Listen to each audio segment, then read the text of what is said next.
أعوذ بالله السميع العليم من الشيطان الرجيم. بسم الله الرحمن الرحيم. الحمد لله رب العالمين والصلاة والسلام على أشرف الأنبياء وإمام المرسلين. أما بعد, watukufu wa Kiislam, assalamu alaikum warahmatullahi wabarakatuh. Tunakumbushana tena katika suala zima la dua. Leo tutazungumzia zile asbab au mambo yanayopelekea ima kuchelewa kujibiwa kwa dua zetu au kutojibiwa kabisa. Tukufu wa Kiislamu, Mwenyezi Mungu Jalla Jalaluhu anasema katika Qur'an, baada a'udhu billahi minash shaitani rajim, fa idha sa'alaka ibadi anni fa inni qaribun ujibu da'wata ad-da'i idha da'an falyastajibu li waliyu'minu bi la'allahum yarshudun. Sadaqallahu al-azim. Kwamba watakapokuuliza, naambiwa Rasulullah sallallahu alaihi wasallam, waje wangu kuhusiana na mie Mola wao, wakiwa na shida zao, wakiwa na matatizo yao, wakitaka chochote, basi waambie waje wangu mimi nipo karibu nao mno.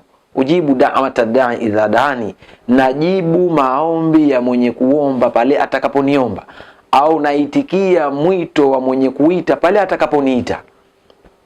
Watukufu wa Kiislamu, Mola wetu mtukufu kwa rahma zake na mapenzi yake juu yetu yuko wazi sana kwetu, na ana huruma nyingi kupita maelezo, kiasi kwamba anamwambia Mtume sallama, tutakapomuuliza kuhusiana na Mola wetu yupo karibu nasi na anaitikia wito wetu na anajibu maombi yetu. Akasema sasa, niombeni nikupeni, ud'uni astajib lakum, niiteni nikuitikieni, niombeni nikupeni. Sasa wengi wetu leo tunaomba madua mengi, tunamwita Mwenyezi Mungu kwenye matatizo mengi, lakini tunaona ijaba ima zinachelewa au hazipatikani, hazionekani. Sasa watukufu wa Kiislamu, kwanza nataka tuelezane kwamba dua zina aina tatu ya majibu, lakini inshallah kwanza tunataka tueleze ni kwa nini tunaona uchelewaji wa matokeo ya dua zetu, lakini pia ni kwa nini hatuoni ijaba ya matatizo yetu au ya yale ambayo tunayaomba. Watukufu wa Kiislamu, tuna mambo mengi ambayo tunayakosea katika suala zima la kuomba dua. Jambo la kwanza, tumehusiwa, na jambo hili linahusiwa kila wakati kwenye swala ya Ijumaa.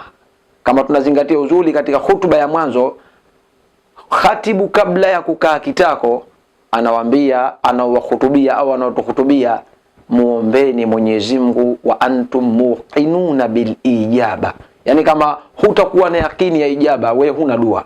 Na alafu anasema, au kama qala Rasulullah sallallahu alaihi wasallam, au kama alivyokuwa akisema Mtume kuambia ashabil kirami ajma'in. Kwa hiyo kwamba ili dua ipate ijaba, sharti kwanza uwe na yakini ya kwamba Mwenyezi Mungu atanijibu dua yangu. Hili jambo la kwanza. Lakini jambo jingine, dua hii kabla ya kusomwa ni sharti umuhimidi Mwenyezi Mungu Jalla Jalaluhu na kumtakia rehma Bwana Mtume Muhammadin sallallahu alaihi wasallam. Kumuhimidi watukufu wa Kiislamu Mwenyezi Mungu ni kumshukuru Mwenyezi Mungu, kama kusema alhamdulillahi rabbil alamin, halafu ukamtakia rehma Bwana Mtume kusema wassalatu wassalamu ala rasulillah sallallahu alaihi wasallam, halafu ukaanza kupeleka yale malalamiko yako. Na kabla ya kupeleka malalamiko yako, inapendeza zaidi kumsifu kwanza Mwenyezi Mungu, kumwahidisha, kumpwekesha, kujidhalilisha na kutaka msamaha kwa yale madhaifu yako au matelezi yako kwa Mola wako, halafu ndio ukapeleka yako wewe. Ndugu zangu wa Kiislamu, au ukapeleka malalamiko yako au ukapeleka maombi yako. Kuna kisa maarufu ambacho kilitokea wakati wa Rasulullah SAW. Alimkuta mmoja katika masahaba wake anaomba dua baada ya kumuhimidi Mwenyezi Mungu na kumtakia rehema Mtume.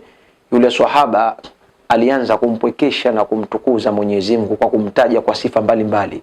Mwenyezi Mungu, wewe ndiye muweza, mwenye kuweza usiyewezwa. Mwenyezi Mungu, wewe ndiye mfanyaji asiyekuwa wewe hafanyi. Mwenyezi Mungu, wewe ndiye mtoaji asiye, yani akampwekesha Mwenyezi Mungu kwa sifa tofauti. Mtume sallallahu alisimama akasikiliza, halafu akaenda zake nyumbani. Kaja mmoja katika ashabil kirami ajma'in, akamletea Mtume sallallahu alaihi wasallam pande la dhahabu kama zawadi yake. Baada ya kuletewa pande la dhahabu, Mtume sallallahu akaagiza, kaniitieni fulani. Yuko na ashabi wengine pembezoni, lakini akamwita yule swahaba akamwambia, hii zawadi yako. Yani kampa lile pande la dhahabu. Mtume sallallahu akatoa kumpa yule kijana aliyokuwa anamnyenyekea Mwenyezi Mungu, anamsifu na kumuita Mwenyezi Mungu na kumpekesha na kumtukuza Mwenyezi Mungu kabla ya kusema kile anachokihitaji.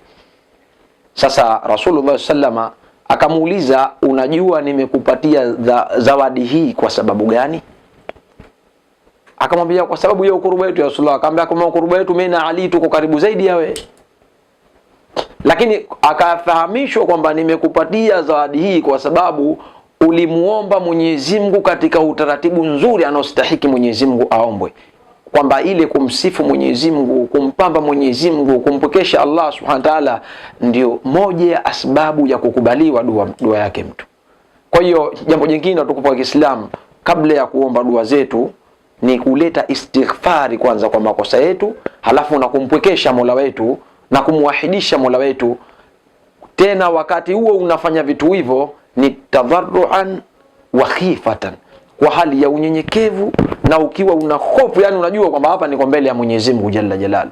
Sio unalenga tu manake maana huku unamwita Mwenyezi Mungu ya Allah, ya Allah. Mara tukakuita Mama Fatima au Mama Juma au Mama nani, unakatisha dua, inakuwa hapa hakuna dua. Au huku manake unasoma dua, huku unapigwa simu, unapokea simu, alo subiri kidogo, hakuna dua ya namna hiyo. Unapokuwa na Mwenyezi Mungu unatakiwa uwe very serious, uwe na Mwenyezi Mungu Jalla Jalalu. Mambo mengine yote unatakiwa uweke pembeni. Watukufu wa Kiislamu, hayo ndio mambo miongoni mwa mambo ambayo yanatupelekea sisi kutopokelewa dua zetu. Nimalizie kwa leo, kitu cha mwisho ni kwamba kitu kingine nilisema kwamba dua lazima ipate tadarruan wa khifat, manake unyenyekevu na kuwa na hofu wakati wa kumwomba Mwenyezi Mungu, lakini pia ifungwe kwa swala ya Mtume Muhammadin sallallahu alaihi wasallam, kama unavyosema alhamdulillah wa salatu wa salamu ala, ukaleta istighfar, alafu ukampwekesha Allah, ukasema yako wewe, ukimaliza unaifunga dua kwa kusema wa sallallahu ala rasulillahi wa alihi wa sahbihi wasallama. Yako mengi, lakini leo tupokee haya na Mwenyezi Mungu atufahamishe, atuoneshe haki tuweze kuishika na batili tuweze kuachana nayo. Wallahu a'lam.